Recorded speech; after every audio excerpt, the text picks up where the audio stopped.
Nada volvió a ser igual desde entonces. Esa noche no hubo gritos ni explosiones. No hubo fuego, ni sangre, ni un desastre que explicara el miedo. Solo una luz fija en lo alto del cerro. Un sonido bajo como un golpe largo que se sintió en el pecho. Y después, lo más extraño. La gente comenzó a hablar con menos palabras. Los perros dejaron de salir. Las calles parecían más vacías, aunque todos seguían ahí. Como si algo se hubiera quedado en el pueblo. Todo ocurrió en un pueblo pequeño llamado San Isidro del Valle. Estaba rodeado de cerros bajos y caminos de tierra. No salía en mapas turísticos. No tenía hoteles ni plazas grandes. Solo calles angostas, casas de una planta y patios con perros viejos que dormían casi todo el día. Por las mañanas olía a café y a tierra húmeda. Por las noches a leña y a polvo frío. La vida ahí era lenta. La gente se levantaba temprano. Abría negocios pequeños. Cerraba antes de que oscureciera del todo. No por miedo, sino por costumbre. Todos se conocían de vista. Algunos de nombre. Otros por historias viejas que ya nadie recordaba bien. Había una secundaria en la parte baja del pueblo, una tienda grande en la esquina principal, una gasolinera con 2 bombas que fallaban seguido, y más arriba, casi tocando el cerro, un mirador abandonado. Era solo una plataforma de piedra con barandales oxidados. Antes se usaba para ver el valle, luego quedó olvidado. La noche de la que nadie dejó de hablar fue a finales de octubre. No llovía. No hacía frío todavía. El cielo estaba limpio y quieto. Nada indicaba que algo fuera a cambiar. Ese día transcurrió como cualquier otro. Las clases terminaron a la hora normal. La tienda cerró sin problemas. Los últimos autos pasaron antes de las 10. Las luces del pueblo se fueron apagando una por una. Pero algo empezó a sentirse distinto, incluso antes de que ocurriera. No era miedo, era una incomodidad leve. Como cuando un lugar conocido deja de sentirse del todo seguro sin razón clara. Nadie lo dijo en voz alta esa noche. Nadie imaginó lo que vendría. San Isidro parecía el mismo. Las casas seguían en su sitio. Las calles no cambiaron. Pero algo, en silencio, ya estaba entrando. En San Isidro del Valle, las noches solían ser previsibles. Después de las 8, las calles quedaban casi vacías. Solo alguna televisión encendida detrás de una cortina, una moto lejana, pasos aislados sobre el cemento frío. El pueblo descansaba temprano, como si el silencio fuera parte del acuerdo entre todos. Esa semana, sin embargo, el ambiente se sentía distinto. No había pasado nada concreto, pero algunos detalles empezaron a romper la rutina. Perros que no ladraban cuando alguien pasaba, luces que tardaban en encender, personas que se quedaban quietas unos segundos, como si olvidaran qué iban a hacer. El mirador, en lo alto del cerro, seguía ahí, abandonado, con piedras sueltas y barandales oxidados. Durante años había sido solo eso, un lugar viejo al que casi nadie subía. Los jóvenes lo visitaban a veces de día. De noche, nadie tenía un motivo real para ir. Aún así, en esos días, varias miradas se dirigían hacia arriba sin darse cuenta. Desde la tienda, desde la gasolinera, desde los patios. El cerro parecía más presente, más pesado, como si ocupara más espacio del que siempre había tenido. Las personas que esa noche terminarían juntas no tenían relación entre sí, no eran amigos, no compartían rutinas. Cada uno llevaba su propia vida, con horarios distintos y preocupaciones simples. Trabajo, cansancio, pequeñas molestias que se repetían todos los días. Ramiro el velador conocía bien los sonidos nocturnos del pueblo. Lidia en la tienda estaba acostumbrada a observar sin llamar la atención. Don Efraín llevaba décadas escuchando el silencio de la gasolinera.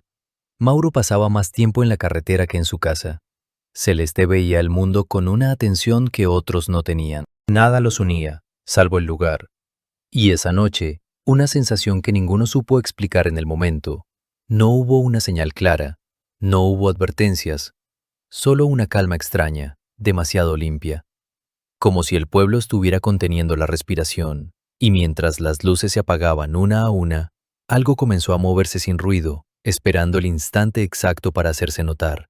El viernes empezó como cualquier otro, con el mismo polvo pegado a las banquetas y el mismo sol cayendo fuerte sobre los techos de lámina. Desde temprano se escucharon puertas abriéndose, cubetas arrastrándose por los patios, radios prendidos con volumen bajo. En San Isidro del Valle las mañanas eran prácticas, nadie se demoraba, nadie tenía prisa, pero todos se movían con un orden que venía de años. Ramiro Sosa llegó a la secundaria antes de las 7. Traía una chamarra ligera doblada en el brazo, aunque todavía hacía calor. Caminó por la entrada, revisó el candado del portón y empujó la puerta con el hombro. El pasillo olía a cloro, a tierra seca y a papel viejo. Había un foco parpadeando cerca de la oficina de dirección. Ramiro lo miró un segundo y luego siguió. Ese foco llevaba semanas fallando. En el patio, las bancas de cemento tenían marcas de chicle y rayones de pluma. Ramiro pasó la mano por una de ellas como quien confirma que el lugar sigue firme. No era un hombre de muchas ideas raras, era de rutinas. Se sentía mejor cuando todo estaba en su sitio. A media mañana, Celeste llegó con su mochila vieja y una libreta bajo el brazo. Llevaba el cabello recogido sin cuidado. Sus zapatos estaban limpios, pero las manos ya traían grafito, como si hubiera dibujado desde casa. Saludó con un gesto mínimo y se fue al salón. En clase casi no hablaba. Cuando le preguntaban algo, contestaba corto. No era grosera, solo parecía estar en otra parte.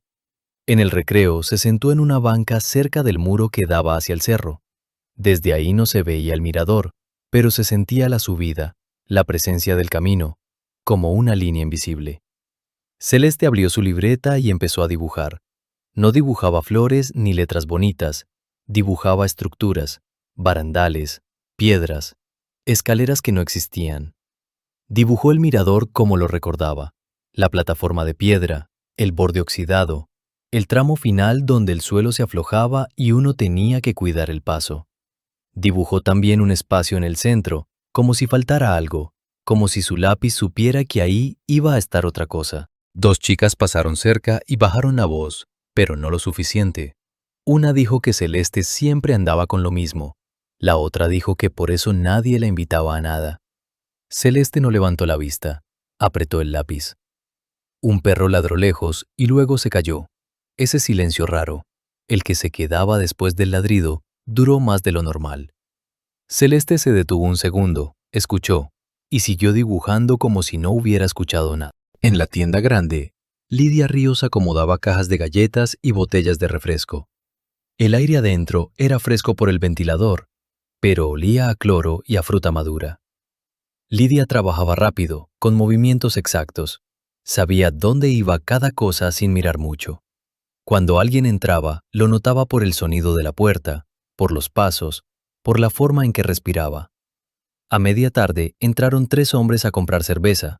Uno de ellos, Toño, traía el sombrero sudado y los ojos rojos de cansancio.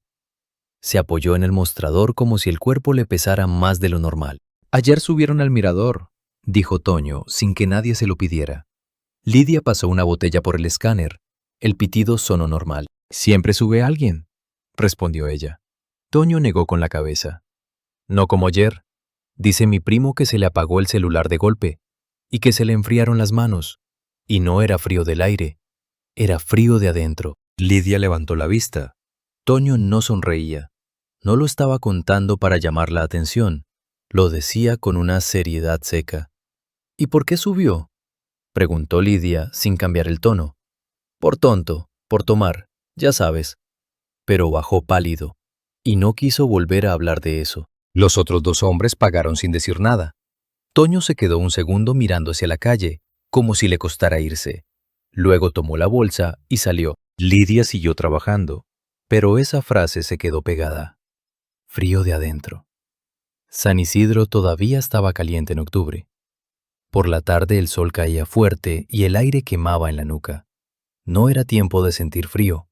Aún así, ese mismo día, más tarde, Lidia se sorprendió frotándose los brazos mientras acomodaba mercancía, como si el cuerpo se hubiera acordado de algo antes que la mente. Mauro León llegó al pueblo en su camioneta de reparto cuando el sol ya estaba bajando. Las llantas traían polvo y piedritas pegadas. El motor olía a aceite caliente. Mauro se bajó estirando la espalda y soltó un suspiro largo. Había manejado varias horas. Tenía la camisa pegada al cuerpo. En el borde del cuello se le veía una marca roja, como si el cinturón de seguridad le hubiera rozado toda la tarde. Mauro descargó cajas en la tienda grande. Lidia le firmó un papel sin hablar mucho. No eran amigos, pero se veían seguido. Mauro hablaba cuando tenía ganas. Ese día se le notaba diferente. Miraba hacia el cerro, hacia el camino de tierra que empezaba unas calles más arriba. En la carretera vi un brillo, dijo Mauro al fin, mientras acomodaba la última caja. Lidia no levantó las cejas. Esperó. No era faro, no era coche. Era como una luz quieta allá arriba, pero luego ya no la vi. Continuó Mauro. Lidia lo miró calma. «Estás cansado», dijo ella. Mauro soltó una risa corta, sin alegría. «Sí, pero lo vi». No dijo más.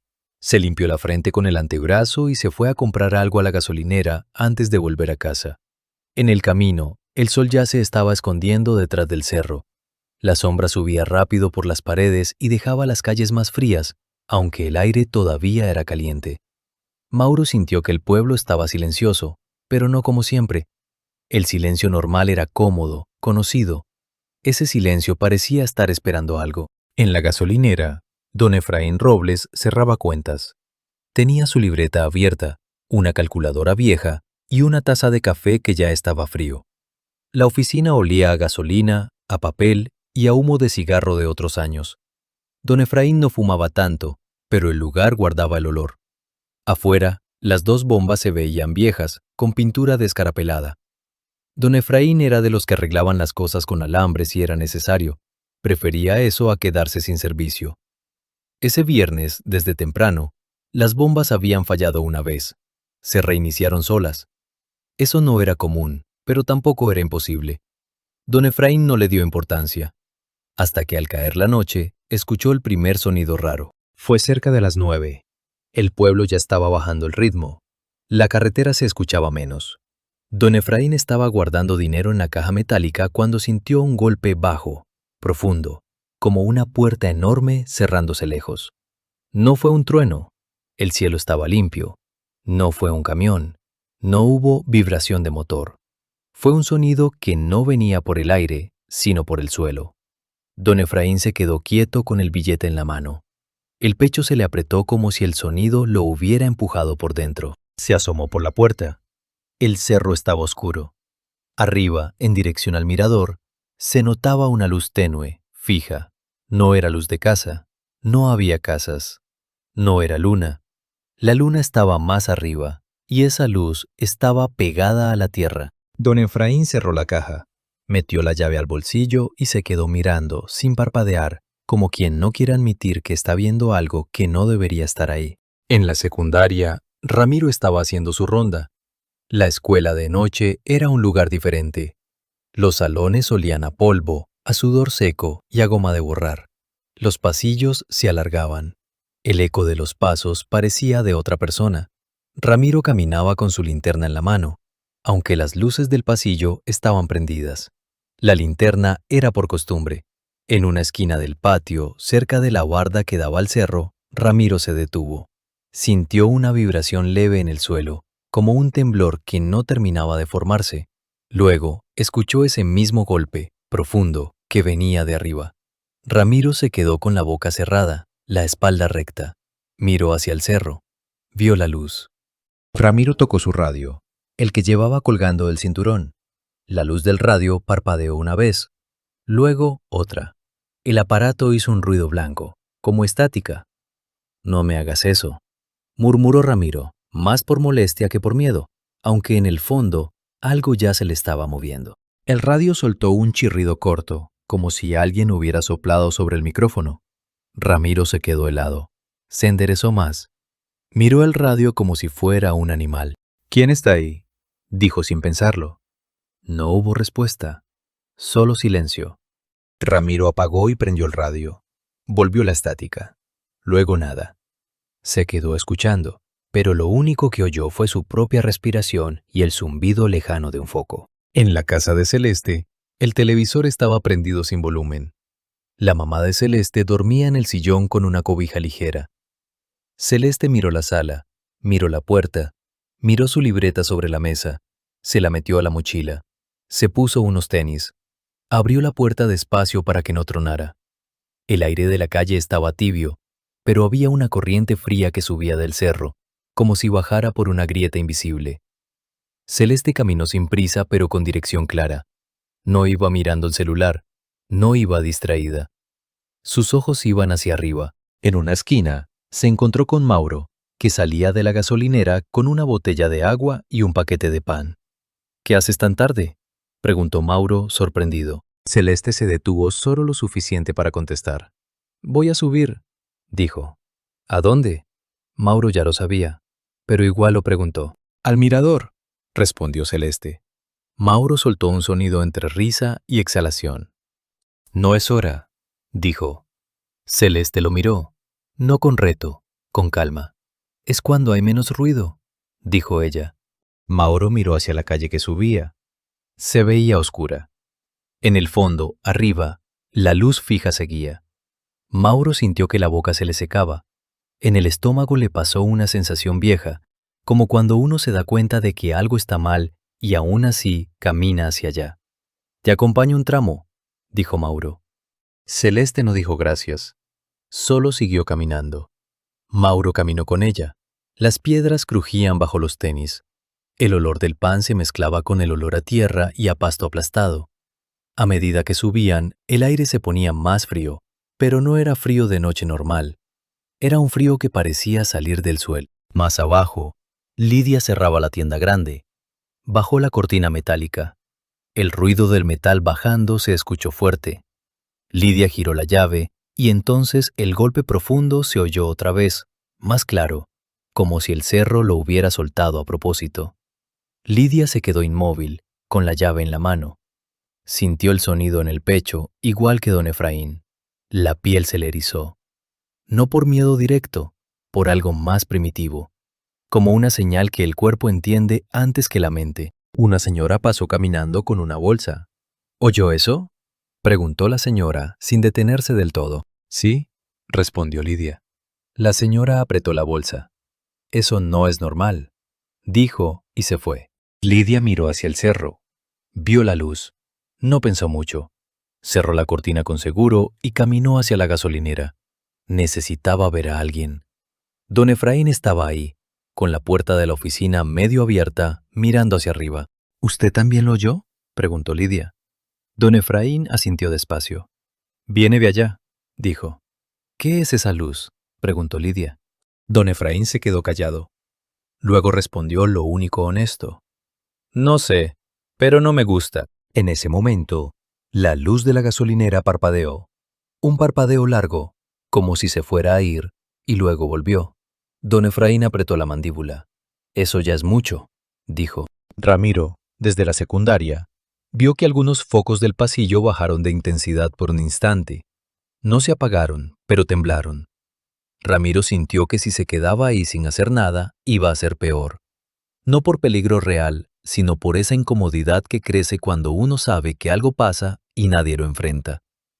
Cerró la secundaria con llave, se metió el radio al bolsillo y salió. Caminó hacia la calle que subía al cerro. Cuando Ramiro llegó a la esquina principal, vio a Lidia y a don Efraín mirando hacia arriba. ¿También van?, preguntó Ramiro sin saludos. Solo a ver, respondió don Efraín. Quiero entender qué es esa luz, dijo Lidia. Ramiro miró la luz y sintió un malestar seco en el estómago. No se separen, dijo Ramiro, como si ya fuera un plan. Empezaron a subir los tres. La calle se volvió tierra. Las piedras se movían bajo los zapatos. El aire olía a humedad, pero no había llovido. A mitad del camino, encontraron a Mauro y a Celeste. ¿Qué hacen ustedes aquí?, dijo Ramiro, y por un momento su voz sonó más alta de lo que quería. Yo la iba a acompañar, dijo Mauro. Celeste no habló, solo miró hacia arriba, hacia la luz. Don Efraín miró a Celeste. No es lugar para una chamaca, dijo seco. Celeste lo miró sin bajar la cabeza. No voy a tocar nada, dijo. Lidia miró a Celeste con una mezcla rara de preocupación y algo parecido a respeto. La muchacha no temblaba, no parecía emocionada. Parecía concentrada, como si ya hubiera estado ahí antes en su cabeza. Los cinco siguieron subiendo. Ramiro iba al frente con la linterna. aunque la luz de la linterna no alcanzaba mucho. Don Efraín iba un paso atrás, atento a los sonidos, con los hombros tensos.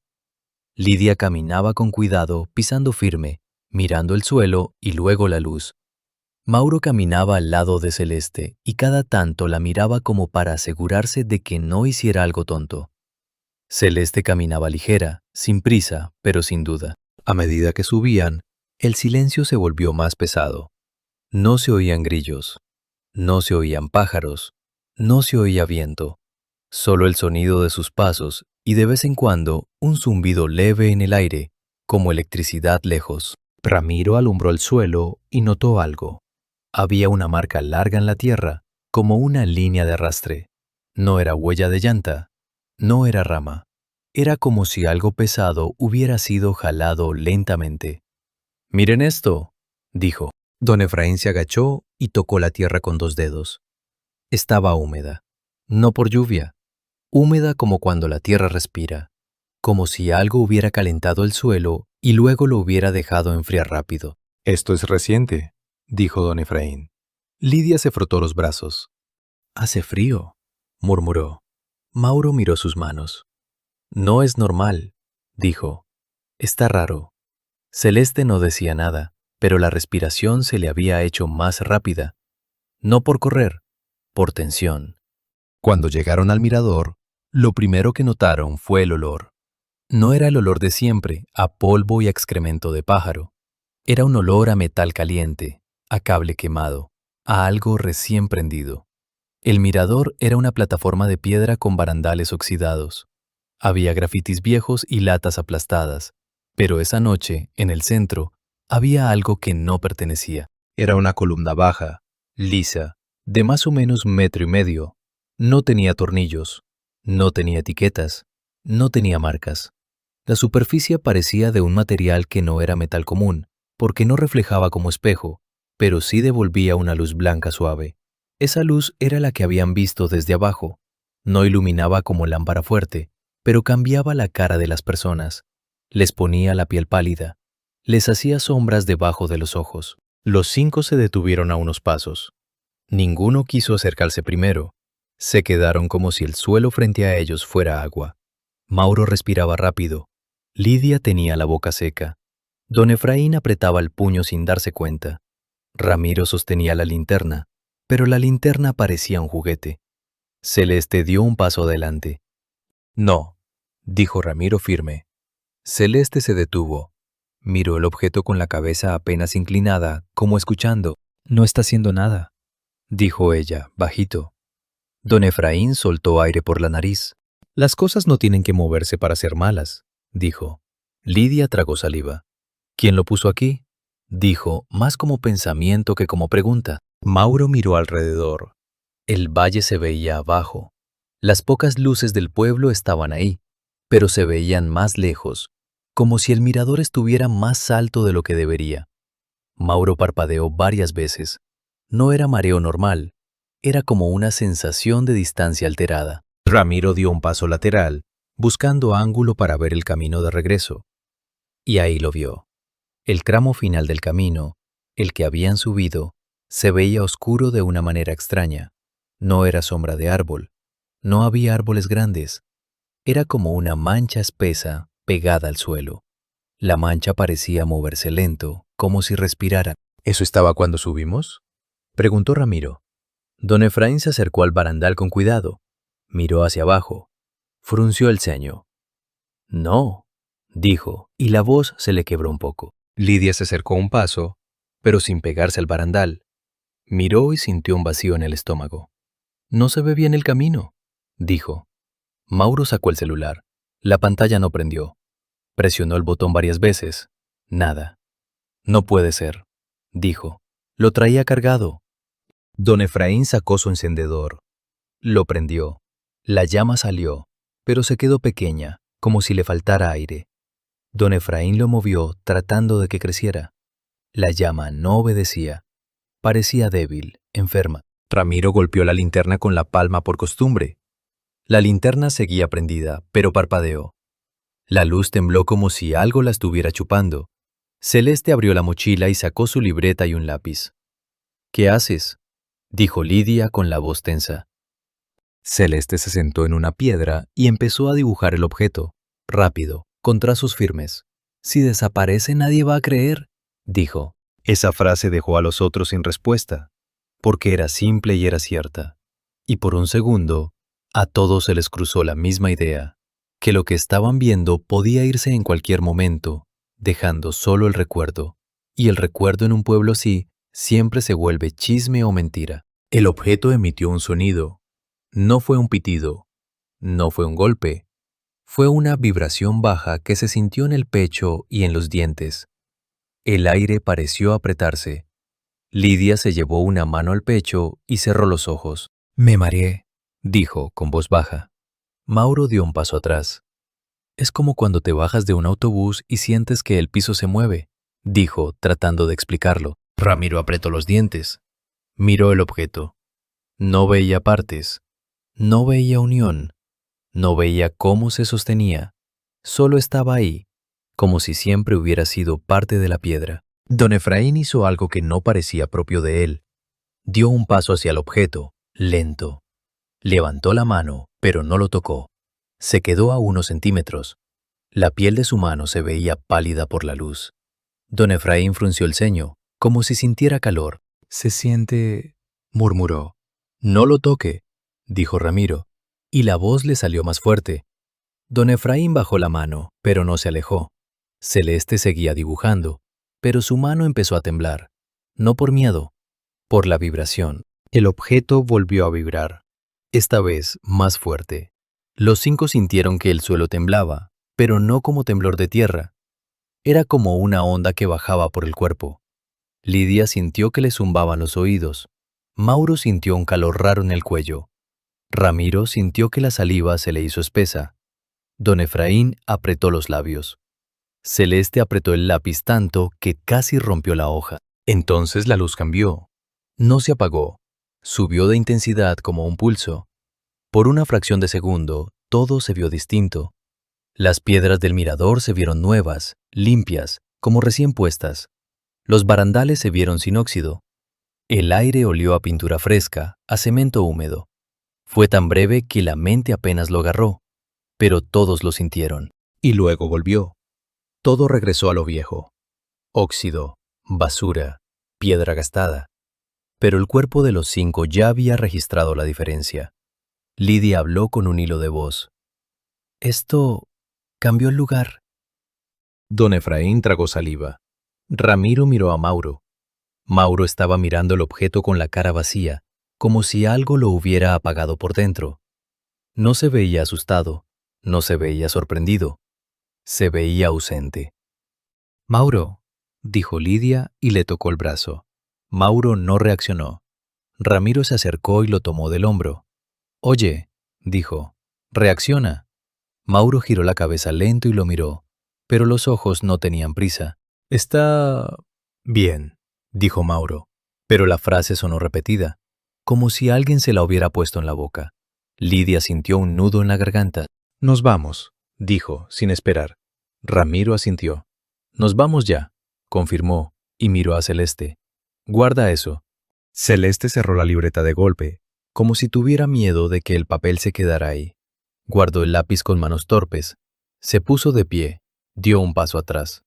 Por primera vez, su cara mostró miedo, pero no era pánico. Era una preocupación fría, como quien entiende que algo se salió de control. Empezaron a caminar hacia el camino de regreso. El objeto se quedó atrás, quieto, indiferente. Pero la mancha oscura que antes estaba lejos se veía más cerca, como si hubiera subido mientras ellos estaban en el mirador. El suelo crujió bajo los pasos. No era piedra suelta. Sonaba como vidrio fino, pero no había vidrio. Era un crujido extraño, seco. Mauro caminaba lento. Lidia lo jalaba del brazo. Camina bien, le dijo firme, como si con eso lo pudiera traer de vuelta.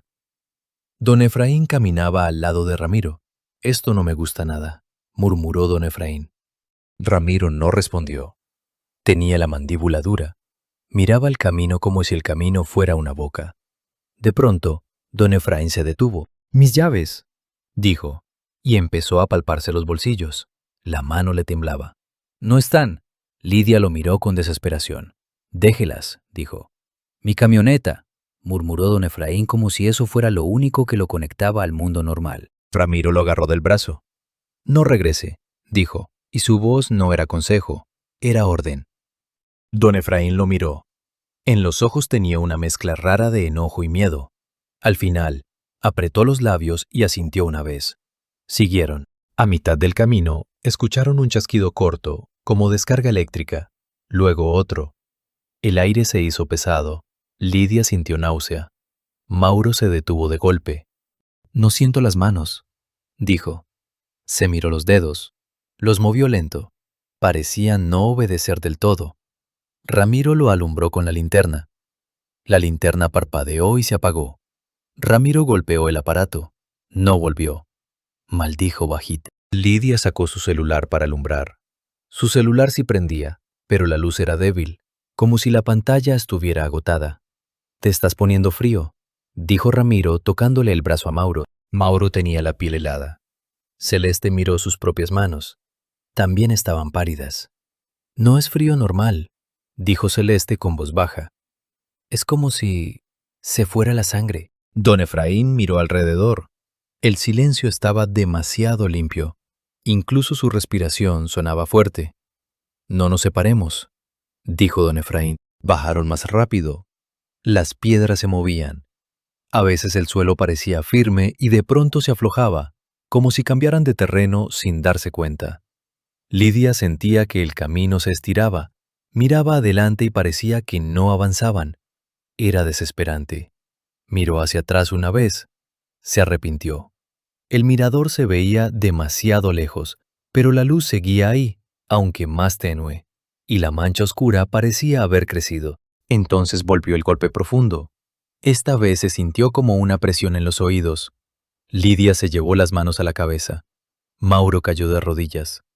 «Ya, ya, ya», murmuró Mauro, como si alguien le estuviera hablando y él quisiera obedecer. Ramiro lo levantó con esfuerzo. «Mírame», le dijo con los dientes apretados. Mauro levantó la mirada, pero no estaba presente. Parecía ver a través de Ramiro. Celeste, sin mirar a nadie, dijo una frase que se quedó flotando. «No quiere que nos vayamos». Nadie la contradijo. Nadie quiso decir que era absurdo, porque en ese momento, con la presión en los oídos y el camino estirándose, la frase sonó posible. Dieron otro paso y el camino cambió. La tierra se veía más lisa, como si alguien hubiera pasado una máquina. Había marcas largas, como arrastre. No eran de ellos, no eran de animales. Eran líneas paralelas que bajaban del mirador, como si algo hubiera sido jalado hacia el pueblo o desde el pueblo hacia arriba. Nadie sabía. Don Efraín se quedó mirando esas marcas. «Eso no estaba cuando subimos», dijo. Ramiro respiró fuerte por la nariz. «Sigan», ordenó. Bajaron hasta ver la primera casa. Una casa con una luz prendida. Esa luz les dio un alivio breve. Pero cuando llegaron a la calle, notaron algo que les quitó el aire. No había perros. Los patios estaban vacíos. Las ventanas estaban cerradas. Las calles se sentían demasiado limpias, como si el pueblo no tuviera gente. Pasaron frente a la tienda grande. La cortina metálica estaba arriba. Lidia se detuvo. La boca se le abrió apenas. «Yo la bajé», dijo, segura, casi ofendida por la realidad. Se acercó. Tocó el metal. Estaba frío y limpio. No había marcas de manos. Ramiro miró el reloj que llevaba en la muñeca. Las manecillas estaban detenidas. Golpeó el reloj con los nudillos. Nada. Mauro sacó su celular. Ahora sí prendió. La pantalla mostró la hora. 3:17. Mauro sintió un golpe en el estómago. «No puede ser», dijo con voz quebrada. Eran como las 11. Lidia miró la pantalla y sintió que algo se le separaba por dentro, como si el cuerpo se quedara atrás y la mente adelante. Don Efraín miró al cielo. El cielo seguía limpio. No parecía madrugada, pero la hora ahí estaba, fría, exacta. Caminaron hacia la gasolinera. Las luces estaban prendidas. La puerta de la oficina estaba abierta. Don Efraín corrió un paso, olvidando el cansancio. Entró. La caja metálica estaba sobre el escritorio, abierta, vacía. Don Efraín se quedó parado, sin tocar nada. Sintió que el pecho se le apretaba. Yo cerré, dijo, y no era una explicación. Era una certeza que no cabía en lo que veía. Ramiro levantó el teléfono fijo. No había tono. Golpeó el aparato. Nada. Lidia miró alrededor. Todo parecía normal, pero no lo era.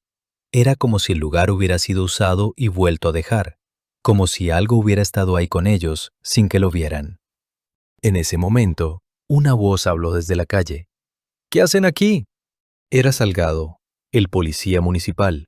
Traía la lámpara colgando, la cara seria, la mano cerca del cinturón. No se veía medio dormido, se veía alertado, como si ya hubiera pasado algo antes de encontrarlos. Ramiro dio un paso hacia él. Subimos al mirador. Hay un objeto allá arriba, dijo directo. Salgado los miró como si no supiera si reír o enojarse. ¿A esta hora? Dijo, y miró al cielo como buscando confirmar. Lidia levantó el celular. No sabemos qué hora es, dijo. Algo pasó. Se movió. Salgado frunció el ceño. Miró hacia el cerro. Ya no se veía la luz desde ahí, porque las casas tapaban el ángulo, pero se notaba la dirección. Vengan, dijo. El comandante los quiere ver. Los llevó a la comandancia, un cuarto con 2 escritorios, una pared con un calendario viejo y un ventilador que hacía un ruido de aspas sueltas. El comandante estaba ahí, sentado, con una taza de café recién servido que no tocaba. Tenía la cara cansada, pero los ojos atentos. No parecía sorprendido de verlos. Parecía como si los hubiera estado esperando. Ramiro habló primero. Contó lo de la luz, lo del objeto, la vibración, la mancha en el camino, el reloj detenido, la hora del celular, la caja abierta. El comandante escuchó sin interrumpir. No se burló. No puso cara de «están locos». Solo se quedó quieto, con las manos sobre el escritorio. Cuando Ramiro terminó, el comandante respiró hondo. «Eso ya se reportó», dijo. Lidia sintió un frío en la nuca. «¿Cómo?», preguntó.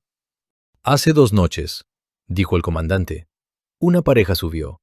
Bajó diciendo que la calle se hizo larga, que el aire se puso pesado, que oyeron un golpe, que vieron una luz. Al amanecer se fueron del pueblo. No regresaron». Don Efraín apretó la mesa con los dedos. «¿Y por qué no hicieron nada?», dijo con enojo contenido. El comandante bajó la mirada un segundo. «Mandé a Salgado con 2 más», dijo. Subieron. No encontraron nada, o eso dijeron. Y los que subieron empezaron a hablar raro, como si se les olvidara cómo explicar. Se quedaban trabados, se repetían. Mauro miró al piso. En su cabeza la hora 3:17 seguía como un clavo. Salgado se movió incómodo. «No es fácil, jefe», murmuró. El comandante se levantó y fue a la ventana. Miró hacia el cerro. Desde ahí, por encima de algunas casas, se alcanzaba a ver un punto tenue, como una estrella pegada al suelo. «Ahora sí se ve», dijo el comandante, como hablando consigo mismo. «Antes no se veía tan claro». Ramiro se acercó a la ventana. Vio la luz. Sintió ganas de vomitar, no por asco, sino por esa mezcla de cansancio y presión interna. El comandante se dio la vuelta. «Nadie sube», dijo con voz seca. «Nadie. Ni ustedes, ni nadie». «Ya subimos», dijo Ramiro. El comandante lo miró fijo. «Entonces ya están metidos», dijo. «Y eso es lo que me preocupa». Se hizo un silencio pesado. En ese silencio, Lidia se dio cuenta de que había algo más raro. No era solo la luz o el objeto, era la forma en que el comandante hablaba, como si hubiera aceptado que algo fuera de lo normal podía pasar y no hubiera manera clara de detenerlo. Ramiro sintió el radio en el bolsillo. Lo sacó. La luz del radio se prendió sola un segundo, luego se apagó. Ramiro se quedó mirando ese aparato como si fuera una prueba de algo. Nadie lo notó, o si lo notaron, fingieron que no. El comandante los dejó ir con una advertencia simple. No hablar con nadie, no volver a subir, no hacer ruido, no calentar el pueblo. En San Isidro, esas cosas no se podían controlar, pero el comandante lo decía como quien intenta poner una tapa sobre una olla que ya está hirviendo. Cuando salieron, la calle estaba vacía. El aire se sentía húmedo.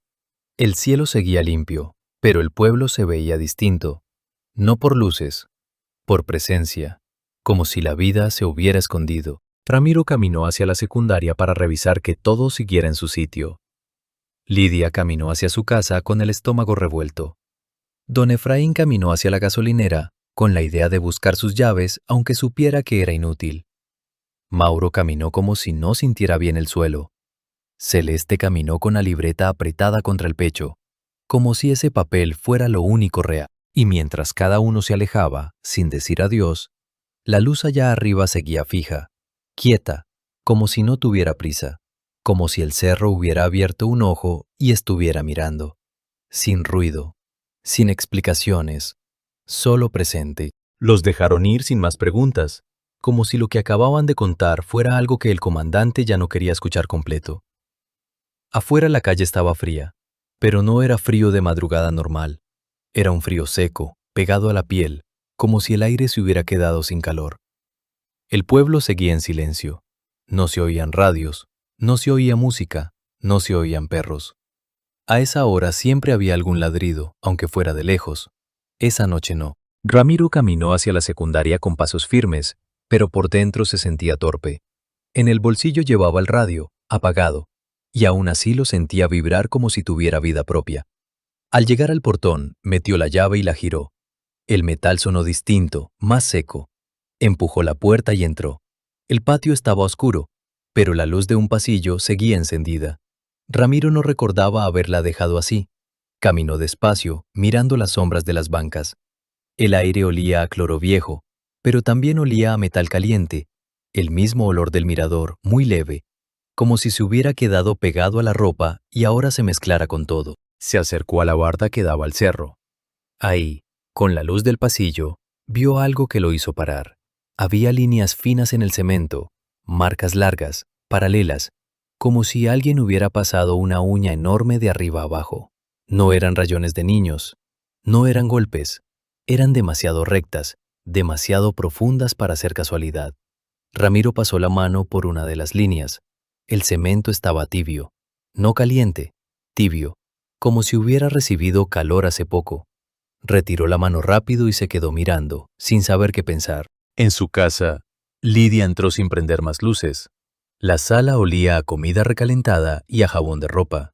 Su mamá estaba despierta, sentada en el sillón, con la espalda recta, mirando un punto fijo en la pared. No veía televisión, no tenía el celular en la mano, solo estaba ahí, como esperando. Lidia sintió un nudo en el estómago. ¿Dónde estabas?, preguntó la mamá sin levantar la voz. Lidia abrió la boca. Quiso decir en la tienda, quiso decir en la comandancia, quiso decir arriba en el mirador. Pero las palabras no salían completas. Se quedaban cortadas, como si le faltara una parte del aire para empujarlas. Le salió una frase simple, inútil. Salí un rato, dijo. Su mamá la miró más de cerca. Tenía los ojos pesados, como cansados, pero no dormidos. No te reconozco la cara, dijo, y lo dijo sin enojo, como quien describe un objeto que cambió de lugar. Lidia sintió que se le enfriaban los dedos. No respondió. Se fue a su cuarto y cerró la puerta. Se sentó en la orilla de la cama y se quedó mirando sus manos. Tenían el mismo color de siempre, pero ella seguía sintiendo ese frío por dentro. Se frotó las palmas hasta que le ardieron. No se le quitó. Mauro llegó a su casa y no saludó a nadie. No porque no quisiera, porque parecía no saber cómo. Se metió al cuarto y se dejó caer en la cama con los zapatos puestos. Se quedó mirando el techo. La lámpara de la calle entraba por la ventana y dibujaba una línea de luz en la pared. Mauro movía la boca como si estuviera repitiendo algo, pero no se escuchaba. Cada tanto tragaba saliva. Su respiración era corta. No era un ataque de pánico, era como si el cuerpo estuviera tratando de ajustar un ritmo nuevo. En la cocina de don Efraín, el café seguía caliente, pero él no lo tocó. Se sentó en la mesa con las manos abiertas, mirando las palmas. Le temblaban apenas. Don Efraín se había sentido muchas veces cansado, enojado, preocupado.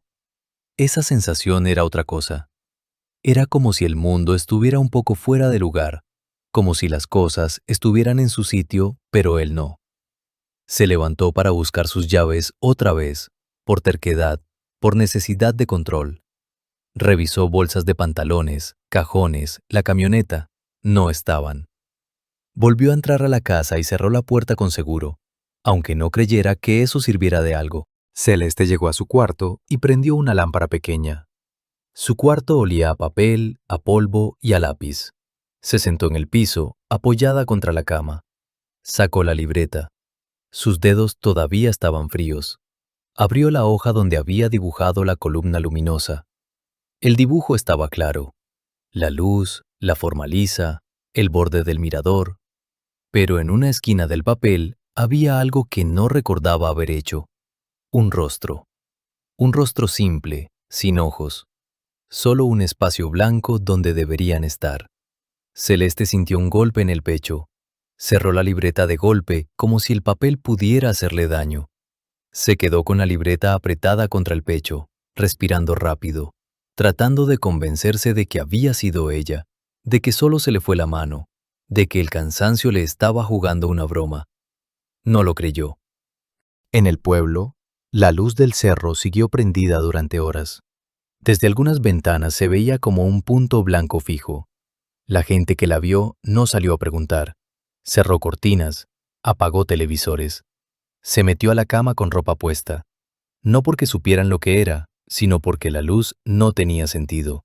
Y cuando algo no tiene sentido, en un pueblo pequeño, el cuerpo entiende que es mejor no acercarse. Cerca del amanecer, la electricidad parpadeó en varias casas.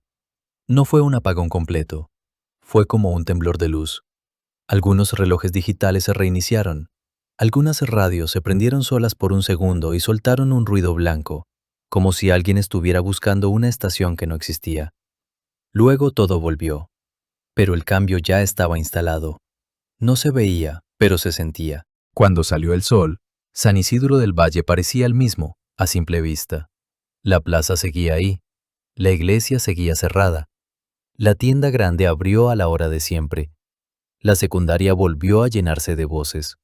Pero algo había cambiado en el modo en que la gente se movía. En la calle, las personas caminaban más rápido, como queriendo llegar a algún lugar sin quedarse en medio. Los saludos se hicieron cortos. Un buenos días sin mirada. Un gesto rápido con la cabeza. Los niños, que normalmente corrían, estaban más callados. No todos, pero sí varios. Y los perros no estaban. Algunos seguían en patios, pero no se acercaban a las rejas. No ladraban. Se quedaban en el fondo, mirando hacia el cerro con las orejas bajas. Lidia abrió la tienda grande con el mismo gesto de siempre, pero esa mañana sintió que el espacio era más pequeño, como si el aire estuviera más pesado. Al poner música, la bocina sonó distorsionada. No mucho, solo un poco, como si la voz del cantante se estirara. Lidia apagó la música de inmediato. No quería ese sonido. Entró la primera clienta y pagó sin decir nada. Tomó el cambio y se fue. Eso en San Isidro era raro. La gente siempre decía algo. Un comentario del clima, un chiste, un reclamo. Esa vez, nada. Más tarde entró Toño, el mismo que había hablado del mirador. Tenía la cara gris, como si no hubiera dormido. ¿Oíste algo anoche?, preguntó, pero la voz le salió débil. Lidia lo miró fijo. Quiso decir sí. Quiso decir subí. Pero otra vez sintió esa dificultad para formar frases largas. Le salió una respuesta corta. Sí, dijo. Toño tragó saliva. Yo también. Y mi perro no comió, ni me miró. Se fue al fondo del patio y se quedó ahí, quieto, como si alguien hubiera gritado sin ruido. Lidia no contestó. Solo asintió despacio.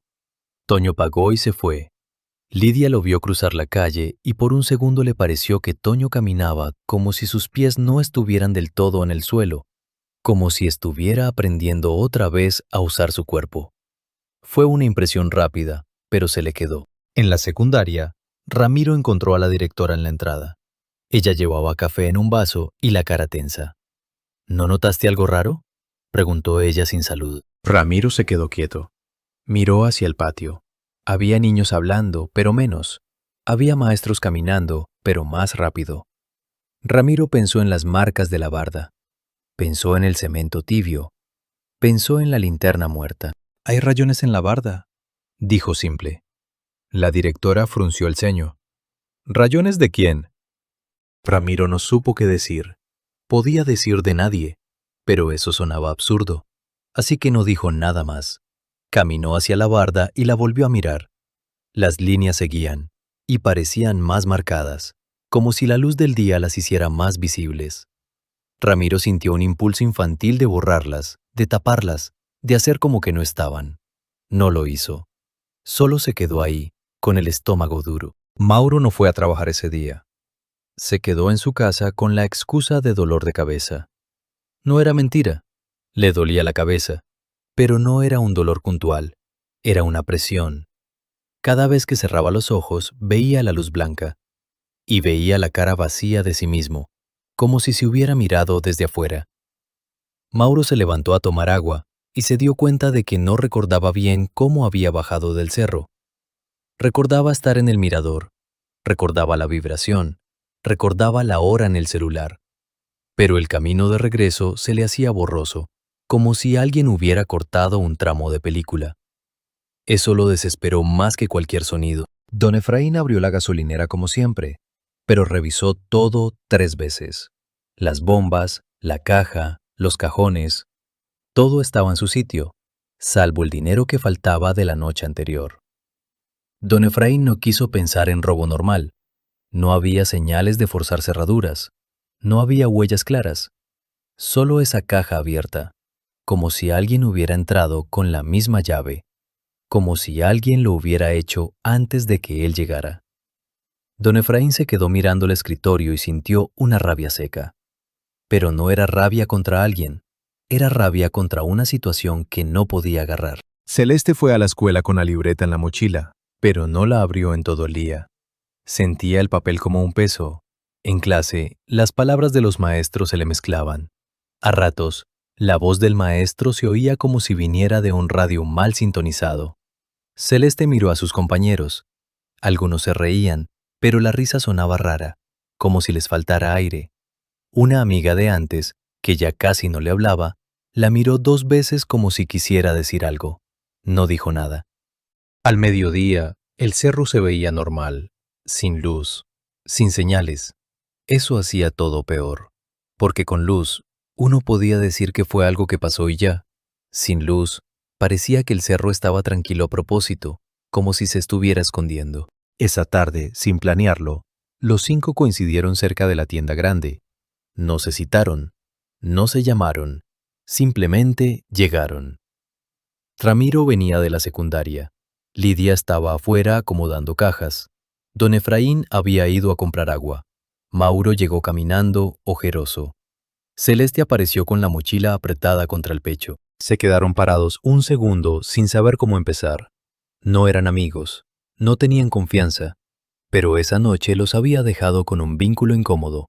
Un secreto que no se podía soltar con cualquiera. «Ya no se ve la luz», dijo Lidia por fin. «No significa que se fue», respondió don Efraín. Mauro se frotó las manos.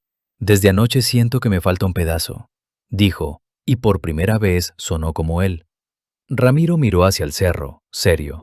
«Las marcas en la barda no estaban antes», dijo, «y hoy la puerta del salón de cómputo amaneció abierta. Yo la había cerrado». Lidia lo miró. «¿Y si alguien entró?», dijo. Ramiro negó con la cabeza. «No hay señales, nada forzado. Solo estaba abierta». Celeste apretó la libreta. «El lugar cambió por un segundo», dijo sin mirar a nadie. Lidia la miró rápido. «Yo también lo vi», dijo Lidia. Don Efraín tragó saliva. «Mis llaves no aparecen», dijo. «¿Y esa caja?» Alguien la abrió sin romper nada. Nadie dijo la palabra mirador en voz alta. No hacía falta. La palabra estaba flotando en el aire. En ese momento, un hombre mayor pasó caminando por la acera. Los miró con una expresión rara, como de desconfianza. No saludó. No era normal. En San Isidro, aunque uno estuviera enojado, saludaba. Ese gesto fue pequeño, pero les cayó como una señal de que el pueblo entero estaba cambiando. Esa noche, al caer el sol, los perros volvieron a esconderse. Las casas cerraron temprano, se apagaron luces, la gente hablaba con frases cortas, como si el aire se gastara más rápido. En varias casas, personas se despertaron a la misma hora sin saber por qué. 3:17. Algunos vieron el reloj y se sentaron en la cama con el corazón acelerado. Otros no vieron el reloj, pero sintieron el golpe en el pecho, la misma presión, la misma vibración leve que subía por el suelo y se metía en los huesos. Ramiro se despertó a esa hora con el radio sonando en su mesa. No estaba prendido. Él lo había apagado, pero ahí estaba, soltando estática, un ruido blanco que llenaba el cuarto. Ramiro se sentó de golpe, con la respiración cortada. Apagó el radio. El ruido se detuvo. Se quedó en silencio un segundo. Luego, desde el radio apagado, salió un chasquido corto, como una respiración. Lidia se despertó con la garganta seca. Fue a la cocina por agua y vio a su mamá sentada otra vez en el sillón, con la misma postura de la noche anterior, mirando la pared. Lidia se quedó congelada. ¿No dormiste?, preguntó. Su mamá tardó en girar la cabeza, como si el movimiento le costara. Sí, dijo, pero siento que me llamaron. Lidia sintió un frío subirle por la espalda. Mauro se despertó sudando, con la sensación de que alguien estaba parado en su cuarto. Abrió los ojos y no vio a nadie. Pero el aire olía a metal, igual que arriba. Se levantó, abrió la ventana y el olor siguió, como si viniera de él. Don Efraín se despertó con la idea fija de que sus llaves estaban en el mirador.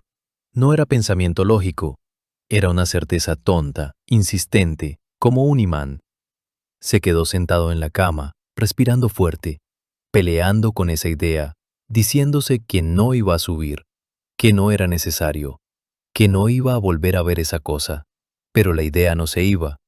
Celeste se despertó con la libreta abierta sobre la cama. Ella estaba segura de que la había guardado. La hoja del dibujo estaba a la vista. Y junto al rostro sin ojos había ahora una línea nueva, una línea curva, como una sonrisa mínima que ella no recordaba haber dibujado. Celeste cerró la libreta con fuerza y se tapó la boca con la mano para no gritar. No gritó. Solo lloró en silencio, sin hacer ruido, como si el cuarto no permitiera sonido. Al amanecer, el pueblo siguió funcionando. La gente fue al trabajo, abrió tiendas, llevó niños a la escuela, pero los ojos estaban distintos, las miradas eran más rápidas. Nadie se quedaba mirando el cerro mucho tiempo, pero todos lo miraban de reojo, como quien sabe que algo está ahí y no quiere provocarlo. El cambio no era un evento grande, era un desgaste de lo normal.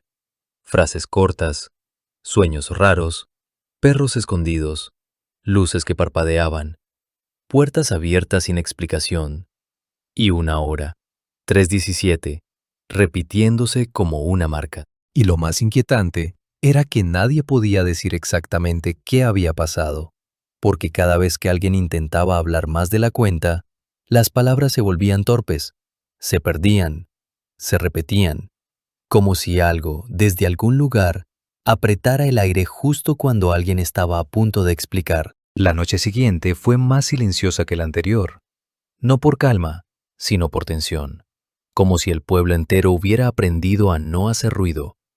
A las 8:30, varias casas ya tenían las luces apagadas. A las 9, casi no se veía a nadie en la calle. Las ventanas estaban cerradas, las cortinas corridas.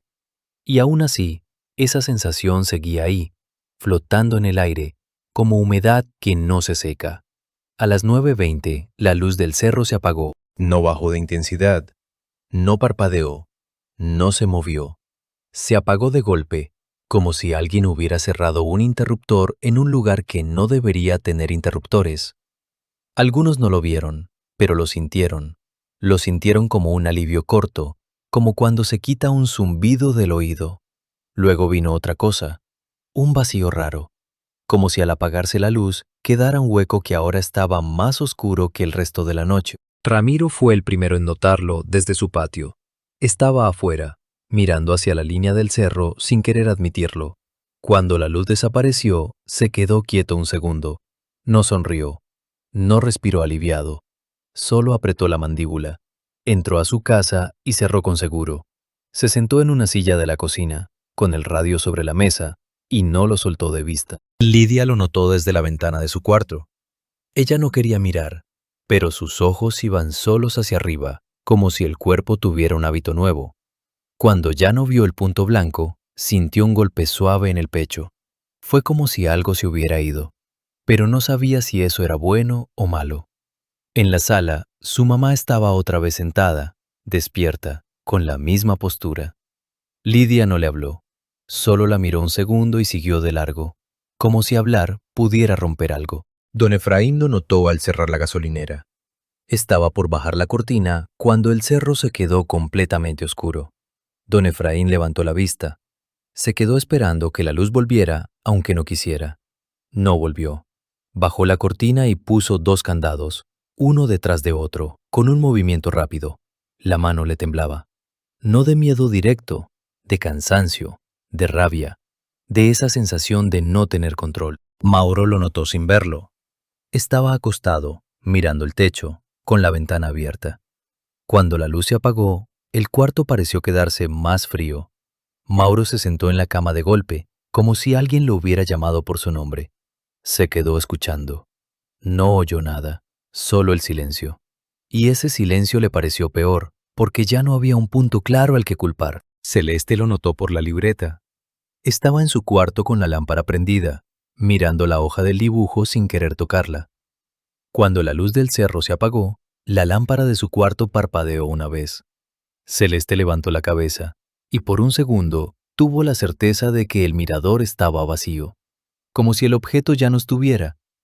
Esa certeza no la tranquilizó. La dejó con un miedo nuevo, más limpio, un miedo sin forma. Al día siguiente se encontraron sin planearlo, como ya les estaba pasando. Fue temprano, antes de que el sol subiera fuerte. Estaban en la esquina de la tienda grande. El aire olía a pan recién hecho y a tierra húmeda. Nadie hablaba fuerte, nadie se reía. Sus caras se veían cansadas, como si hubieran pasado semanas en una sola noche. «Ya se apagó», dijo Lidia por fin. Don Efraín asintió. «Sí, pero eso no significa que se fue», respondió. Mauro se frotó la nuca. «Siento que me apagaron algo por dentro», dijo, como si me hubieran bajado el volumen. Ramiro miró hacia el cerro. «Anoche el radio se prendió solo», dijo, y luego sonó como si alguien respirara. Nadie se rió. Nadie lo dudó. Celeste apretó la mochila contra el pecho. «El dibujo cambió», dijo con voz muy baja. Lidia la miró. «¿Cómo que cambió?»